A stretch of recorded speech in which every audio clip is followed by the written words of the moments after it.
Assalamualaikum warahmatullahi wabarakatuh. Kami dari kelompok 2 jurusan Ekonomi Pembangunan Fakultas Ekonomi dan Bisnis Universitas Muhammadiyah Makassar. Hai semuanya, kalian pernah bertanya-tanya kenapa Jakarta jadi pusat dari segalanya?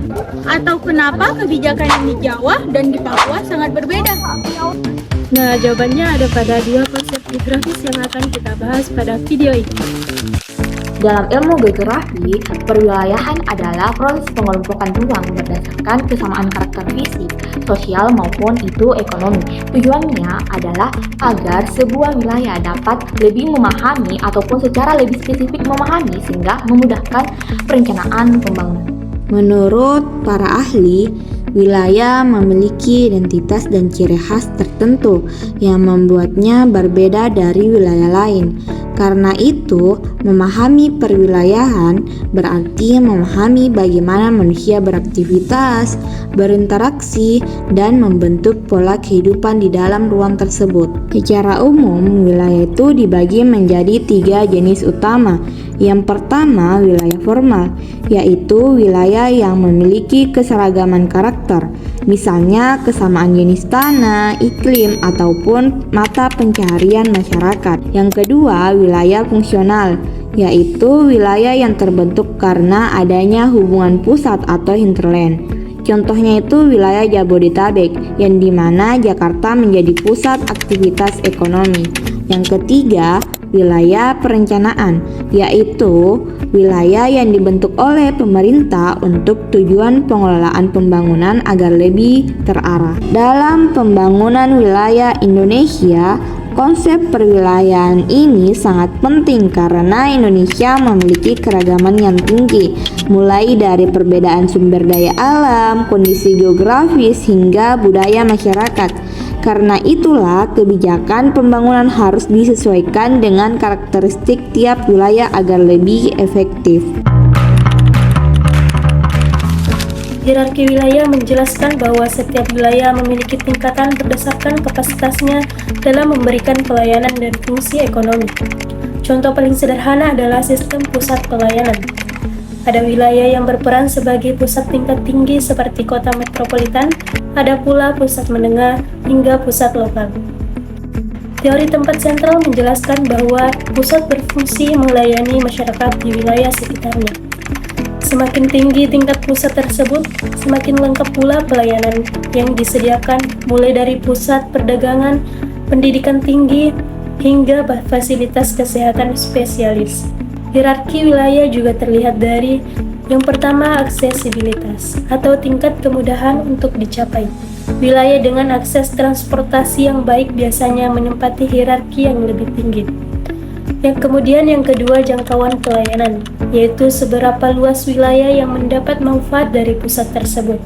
Kemudian yang ketiga, aliran mobilitas, seperti arus barang, manusia, dan informasi.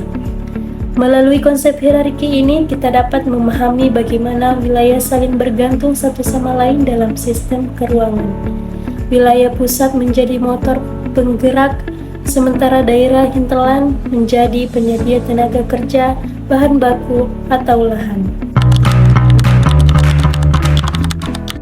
Baik, kita akan memasuki pembahasan yang ketiga, yaitu peranan perwilayahan dan hierarki wilayah dalam pembangunan Indonesia. Perwilayahan dan hierarki wilayah memiliki peran besar dalam strategis pembangunan nasional, terutama mengingat Indonesia adalah negara kepulauan dan tingkat keragaman yang sangat tinggi. Pertama, perwilayahan membantu pemerintah mengidentifikasi potensi dan permasalahan daerah secara lebih tepat. Misalnya, permasalahan di wilayah pesisir tidak sama dengan permasalahan di wilayah pergunungan, sehingga kebijakan yang akan diterapkan juga tidak sama. Kedua, hierarki wilayah digunakan untuk menentukan pusat pertumbuhan ekonomi pemerintah, menetapkan kota metropolitan, pusat pertumbuhan baru, dan kawasan strategis berdasarkan kapasitas pelayanan dan perannya dalam sistem nasional. Nah, contohnya itu dapat dilihat pada pembangunan. Yang satu, jaringan jalan tol antara kota besar. Yang kedua, kawasan ekonomi khusus. Yang ketiga, pengembangan pusat pelayanan menengah hingga pembangunan ibu kota negara sebagai pusat pertumbuhan di luar Jawa.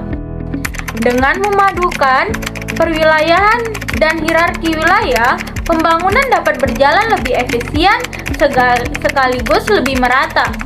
Perwilayahan memberi dasar pemerataan karakter wilayah, sedangkan hierarki memberi arah tentang pusat-pusat mana yang harus diperkuat untuk mendorong pertumbuhan wilayah sekitarnya. Keduanya menjadi kunci untuk mewujudkan tata ruang nasional yang seimbang, berdaya saing, dan berkelanjutan. Demikianlah video singkat mengenai Konsep perwilayahan dan hierarki wilayah. sekian dari kelompok kami. Wassalamualaikum warahmatullahi wabarakatuh. One is the loneliest number that you'll ever do.